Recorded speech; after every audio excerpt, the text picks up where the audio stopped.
Muy bien, entonces vamos a continuar. Veíamos ejemplos de la ST. Como les decía, vamos a tener una representación intermedia que va a salir de nuestro análisis sintáctico y vamos a utilizar eso para la siguiente fase del proceso de compilación. Entonces aquí tenemos otro ejemplo, como les decía, el ejemplo de un ST que es una representación intermedia de este programa escrito en Conline, que es parecido a Java. Entonces, ya veíamos cuáles son las ventajas de la AST.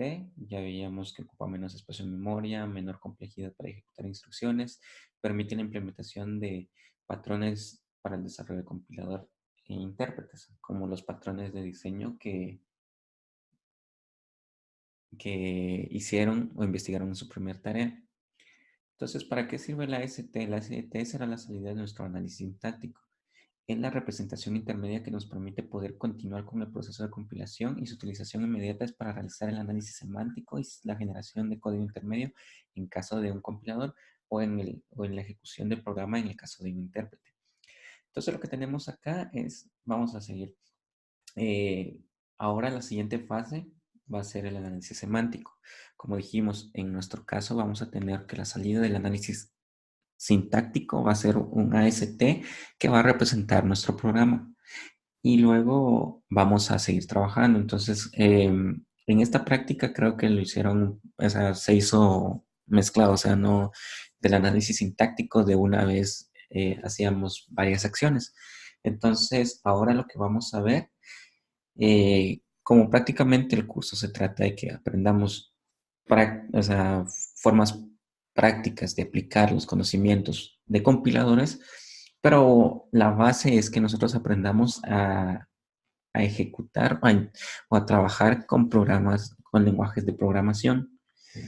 Entonces, vamos a ver análisis semántico, ejecución en de un lenguaje de programación interpretado. En esta sección veremos las bases que se repiten en todos los lenguajes de programación interpretados. O sea, aquí vamos a ver todas las bases, por lo menos todas las bases que siguen el mismo patrón. Bueno, esto va a depender del diseño del lenguaje que se va a realizar o se va a trabajar. Y que aquí vamos a ver qué es inherente a los lenguajes de programación. Eso quiere decir que siempre están. Van a haber símbolos, tablas de símbolos, entornos y sistemas de tipos. Estas características se van a repetir, estas siempre van a estar en cualquier lenguaje de programación, y vamos a ver lo que nos importa. Símbolos y tabla de símbolos. Vamos a ver qué es un símbolo. Un símbolo es una entidad básica de cualquier programa escrito en cualquier lenguaje de programación. Estos existen en tiempo de ejecución. Su estructura, alcance y otras propiedades dependerán del lenguaje de programación. Esto es lo que vimos en la práctica uno, pero creo que no teníamos bien el concepto de símbolo. Nosotros almacenábamos eh, cadenas, números y datos que leíamos de nuestro archivo de entrada. Esos son símbolos. Se le llama símbolo a una entidad básica de cualquier programa, de un programa escrito en cualquier lenguaje de programación, y que son eh, los, los que nos van a servir para poder realizar las acciones que nuestro programa requiera. Su estructura, alcance y otras propiedades dependerán del lenguaje de programación. Aquí ya depende si estamos en la arquitectura del lenguaje de programación. Aquí ya se define cómo se alcanzan, qué propiedades van a tener y cuál es su alcance y su estructura. Ejemplos de símbolos. Tenemos que un símbolo en una clase, si tenemos el paradigma orientado a objetos, métodos, eso siempre van a ser un símbolo. Funciones también, variables, que es lo que hicieron en la práctica uno, obtuvieron variables, objetos, aquí plantillas de objetos, estructuras, dependiendo, aquí ya todos estos símbolos van a depender del lenguaje de programación, pero por lo general estos son los básicos, o generalmente son estos los que pueden venir. Entonces, un símbolo debe contener información relevante para el programa, que permita identificar las propiedades de dicho símbolo según la naturaleza de la arquitectura del lenguaje de programación, así como su estado en un instante preciso, ya que este estado puede variar conforme el flujo del programa avance. Eso quiere decir que nosotros, estos símbolos van a ser nuestros vehículos para poder realizar cada una de las acciones. Porque si no existieran estos símbolos, o sea, no existiría nada en nuestro programa. Entonces, como dice aquí, que es lo que va a almacenar, o sea, sus propiedades van a depender del lenguaje de programación. Por ejemplo, si usamos un lenguaje de programación orientado a objetos como Java o C Sharp o alguno de punto, bueno, de estos, de JavaScript también ya permite clases. Esos van a tener clases, las clases van a tener, por ejemplo, van a tener propiedades que son el valor, la línea. Aquí tenemos algunos ejemplos. La línea, o sea, siempre es importante identificar la línea de la columna, el tipo, identificador, el rol, el valor. Ya depende si son clases, cuál es el padre, cuáles son subclases, cuáles son las subestructuras. Aquí ya depende de la implementación y la arquitectura del lenguaje de programación que vamos a desarrollar.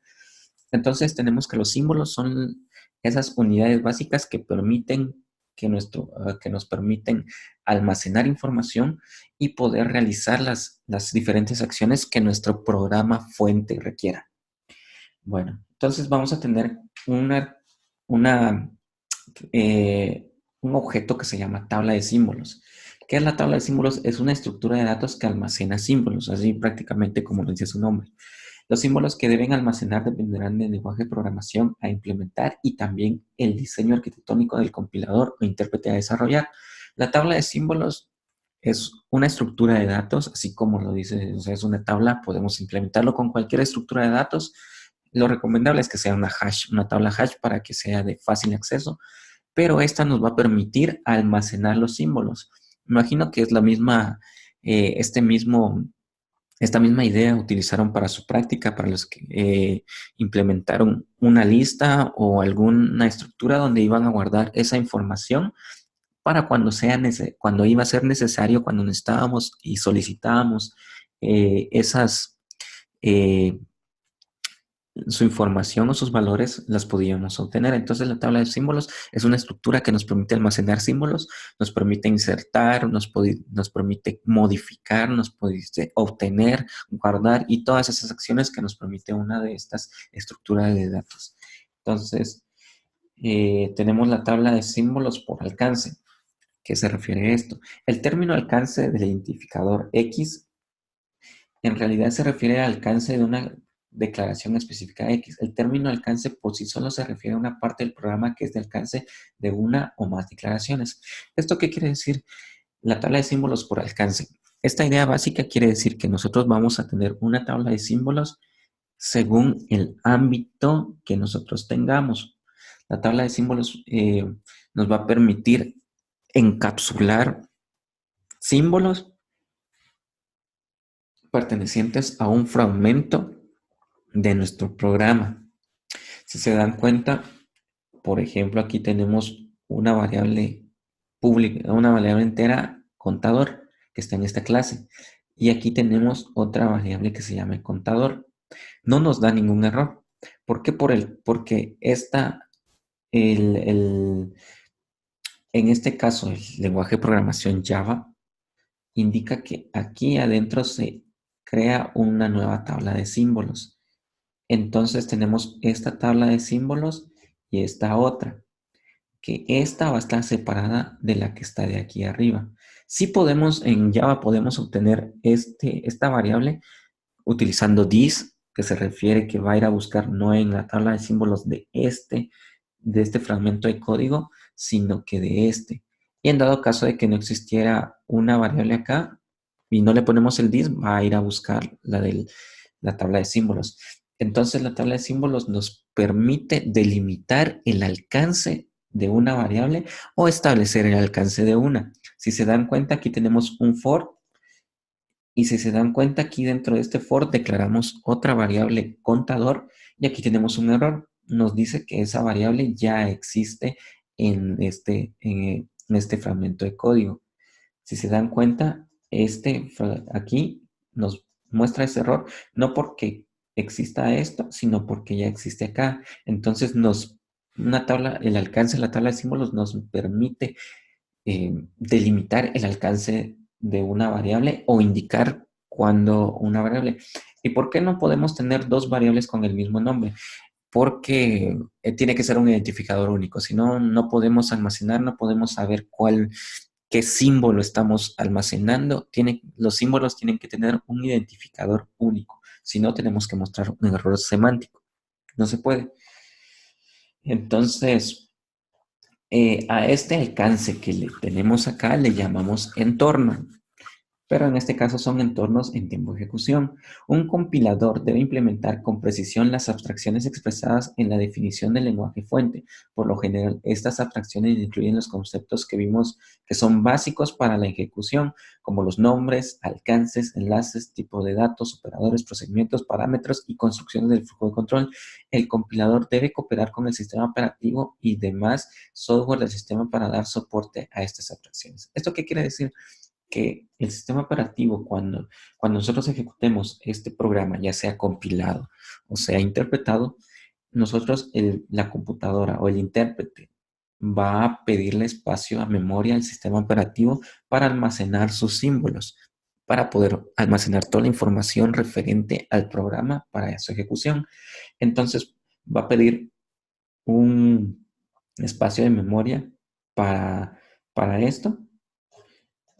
Después, cuando entre acá, cuando se ejecute esto, va a pedir otro espacio de memoria para esto y luego así se va a ir sucesivamente. Entonces, un entorno es el alcance, empaqueta un alcance. Eso quiere decir que acá tenemos un entorno global que nos va a permitir almacenar cualquier tipo de información y cuando se ejecute esto, aquí se va a crear un nuevo entorno. El entorno nos va a permitir tener una tabla de símbolos, poder ir separando esas tablas de símbolos de uno a otro. Entonces, cuando se ejecute, por ejemplo, acá instanciamos una clase dibujador, de una vez se va a crear el espacio de memoria para guardar toda la data que está acá. Luego, cuando nosotros enviemos el constructor, cuando mandemos otra función, se va a crear el programa, el intérprete va a solicitarle al sistema operativo un nuevo espacio de memoria para poder almacenar esta información. Esta, si vemos este otro ámbito va a estar contenido en este otro. No que esté en el mismo espacio de memoria, pero va a estar en el mismo alcance. Entonces, por eso nosotros desde acá podemos tomar los datos que están acá afuera. Pero desde acá afuera nosotros no podemos obtener los datos que están acá porque están en un entorno que está fuera de su alcance. Eso creo que siempre lo hemos visto. Entonces aquí tenemos un ejemplo en la tabla de símbolos. Aquí falta que sea de entornos. Aquí es un ejemplo de tabla de símbolos y entornos. Si aquí vemos un programa en Java que es prácticamente una clase. Bueno, aquí dice que importa persona, la clase persona.java, y esta a su vez importa por querer al humano. Entonces, nuestra tabla de símbolos global vamos a tener esto. Nuestro entorno global va a contener toda la información de estos símbolos, que tenemos persona, humano y principal como esta clase. Aquí tiene sus IDs y el tipo de símbolo que es clase. Luego, como estamos ejecutando acá adentro, se va a instanciar un objeto de clase principal y eso va a ser todo lo que va a contener el entorno de ese objeto, de esa ejecución. Entonces tenemos que va enlazado con esto, o sea, este entorno va enlazado con esto, o sea, desde este entorno que tenemos acá, si se dan cuenta, dice mensaje, tenemos mensaje, es string variable y su valor es hola mundo. Aquí tenemos otro que se llama nombre, tenemos nombre, es string variable y tiene su valor Eric. Y así nos podemos ir, tenemos conteo acá y aquí está el valor que es un objeto que guarda, es un arreglo. Tenemos JJ y aquí no se ven todas las demás métodos porque es un segmento de código, pero vemos que aquí están todos los métodos. Aquí dice objeto, función, tenemos todos estos. Y si se dan cuenta, nosotros podemos almacenar en este entorno, en esta tabla de símbolos que se crea dentro de este entorno, tenemos que se va a almacenar todos los símbolos referentes a esta ejecución, porque aquí estamos instanciando un objeto de estos que por ser estático, por la naturaleza de Java, se instancia uno de estos y se ejecuta acá. Luego, cuando viene acá, acá vemos, este es el entorno general. Este es el entorno de este objeto y luego acá se ejecuta el método main. Y el método main, aquí tenemos su otro entorno. Si se dan cuenta, hasta este momento donde está la línea roja porque está debugueándose, tenemos un mensaje, una variable tipo string que se llama mensaje, está acá y dice su valor. Método main. Y aquí tenemos persona, P1, P2, acá está en persona, acá está su valor. Luego tenemos un arreglo de objetos de tipo persona y aquí está su valor hasta este momento. Entonces tenemos que esto se va generando en tiempo de ejecución. Si se dan cuenta, aquí abajo se declara otra variable en este for, pero como no está ahí, no ha llegado hasta esa línea de ejecución, no se guarda en la tabla de símbolos. Entonces la tabla de símbolos nos permite, va guardando según en tiempo de ejecución cuando se esté ejecutando. Entonces, cuando llegue acá y hayan otras variables, o en este caso son los símbolos que se van a obtener acá, se van a ir almacenando en la tabla de símbolos.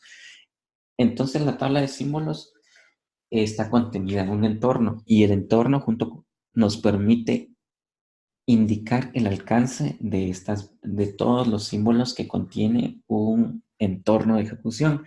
Entonces, lo que tenemos acá, si se dan cuenta, es cómo funciona.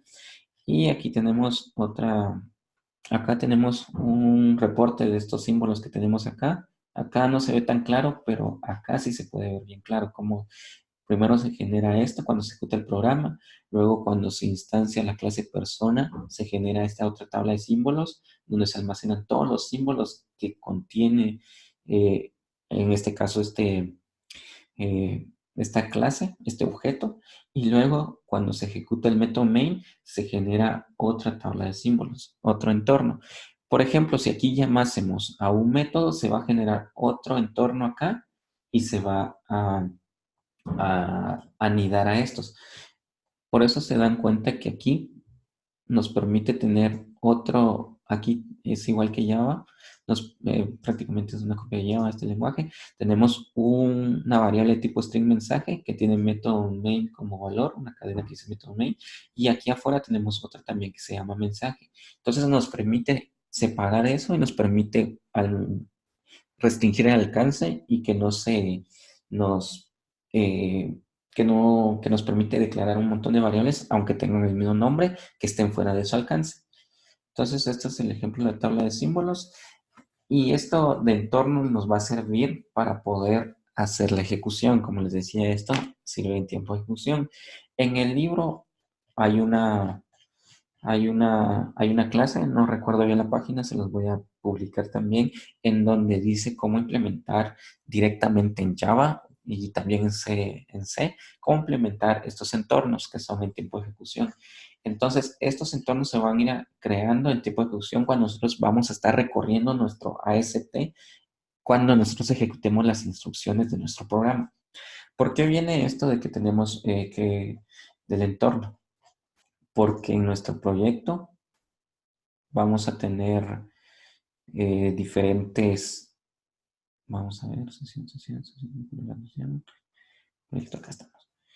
Si se recuerdan, como aquí vimos en el otro video, en la explicación, tenemos archivos UFE, que estos, el principal, toda la ejecución va a comenzar con UFE. Entonces, cuando se ejecute UFE, se va a generar un entorno. Y si nosotros vamos a ejecutar otros archivos que van a estar importados, que eso es seguro que van a venir, se va a generar otro entorno que va a estar separado de este con este.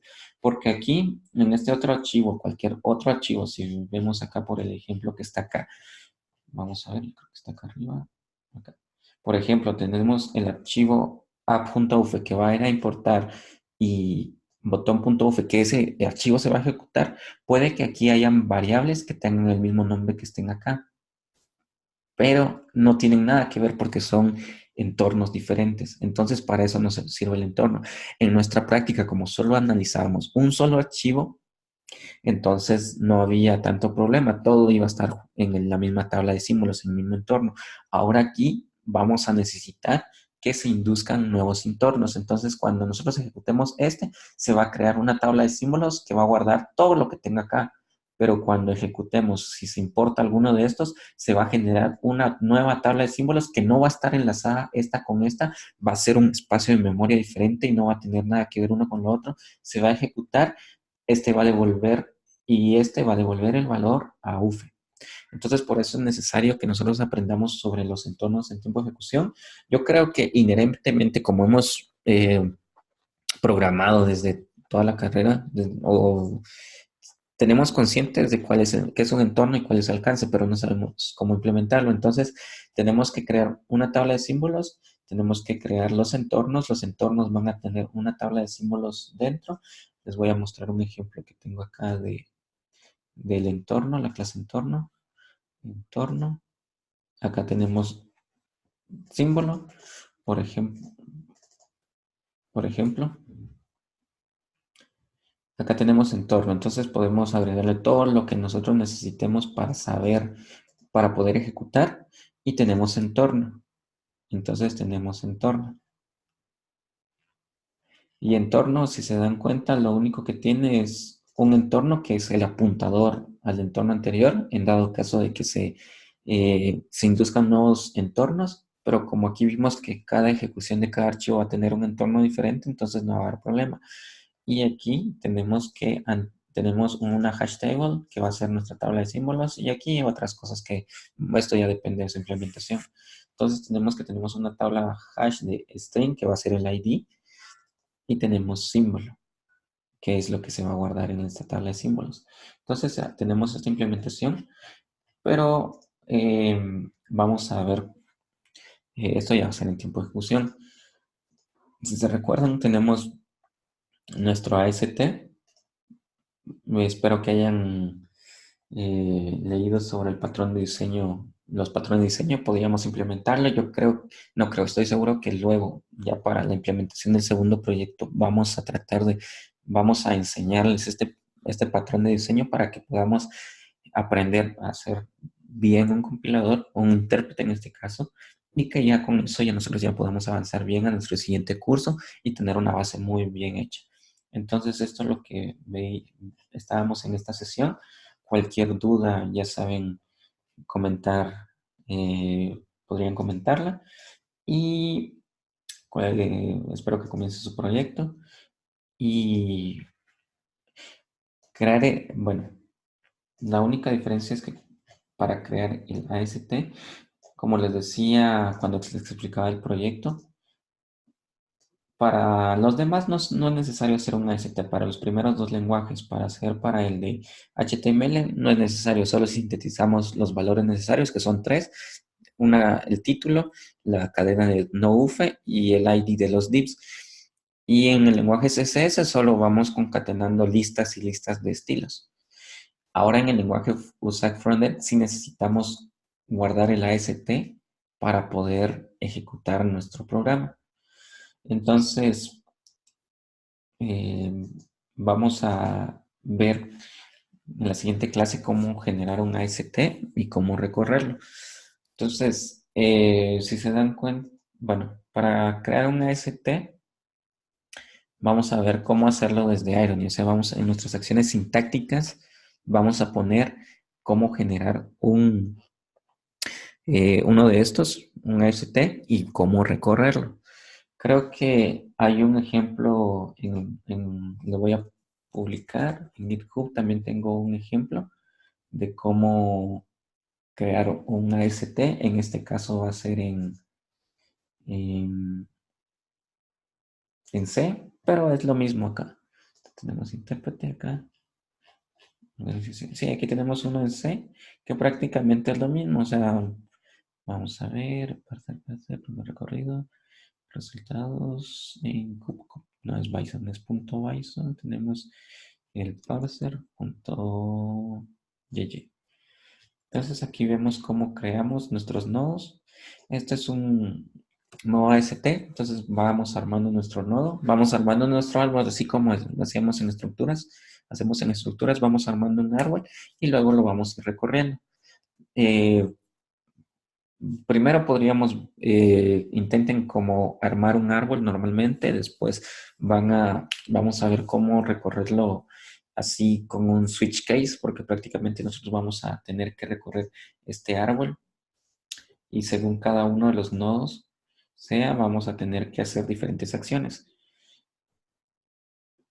Si vamos a tener un árbol de estos, por ejemplo, si viene una declaración, sabemos que hay una lista, la tenemos que recorrer, tenemos que aquí tomamos el nombre, tomamos el valor y creamos un símbolo y lo insertamos en la tabla de símbolos. Aquí lo mismo, lo mismo. Aquí cuando venga esto, vamos a hacer una división de este valor, pero aquí hay una multiplicación. Entonces, primero hacemos la multiplicación, subimos, sintetizamos el valor y ya cuando tengamos el valor, lo dividimos con este. Cuando ya tengamos este valor de esta operación, creamos una variable con este nombre A, la guardamos en la tabla de símbolos con el valor que tenemos acá. Entonces vamos a ver en la siguiente sesión cómo crear nuestro AST. Entonces les recomiendo que comiencen con todo lo gráfico, con HTML, CSS y ya luego y también empiecen a hacer la gramática de UFE y cualquier duda ahí estamos y la siguiente sesión vamos a ver cómo ejecutar, crear este AST y crear y ejecutar un archivo, un AST. Entonces, cualquier duda, ya saben, comentarnos. Vamos a tener el archivo de dudas que va a estar publicado en un momento y cualquier cosa al correo. Entonces, espero que avancen y nos vemos.